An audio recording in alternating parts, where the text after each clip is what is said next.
அஸ்ஸலாமு அலைக்கும் வரஹ்மத்துல்லாஹி வபரகாத்துஹு. அன்பானவர்களே, வெறும் ஒரு நிமிஷத்தில் 1000 நன்மைகளை சம்பாதிக்க முடியும்னு சொன்னால் நம்புவீங்களா? ஆமாங்க. நபி ஸல்லல்லாஹு அலைஹி வஸல்லம் அவங்க ஒரு முறை தங்களை சுற்றி இருந்தவங்க கிட்ட ஒரு கேள்வி கேட்டாங்க. உங்களால் தினமும் 1000 நன்மைகளை சம்பாதிக்க முடியாதா? அங்கிருந்த ஒருத்தர் ஆச்சரியமாக கேட்டார், யா ரசூலல்லாஹ், அது எப்படி தினமும் 1000 நன்மைகளை சம்பாதிக்க முடியும்? அதுக்கு நபி ஸல்லல்லாஹு அலைஹி வஸல்லம் அவங்க ஒரு பதில் சொன்னாங்க பாருங்க. அது ரொம்ப எளிமையானது.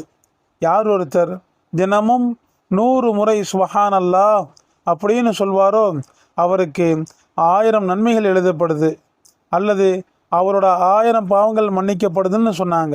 யோசிச்சு பாருங்க, 100 முறை சுபஹான் அல்லாஹ் சொல்ல அதிகபட்சம் 1 நிமிஷம்தான் ஆகும். ஆனால் அதோட பலன் எவ்வளோ பெருசு! இன்றைக்கே இன்ஷா அல்லாஹ் இந்த விஷயத்தை நாம் ஆரம்பிப்போம். இந்த தகவலை மற்றவங்களுக்கும் ஷேர் பண்ணுங்கள். உங்களுக்கும் நன்மை கிடைக்கும் இன்ஷா அல்லாஹ்.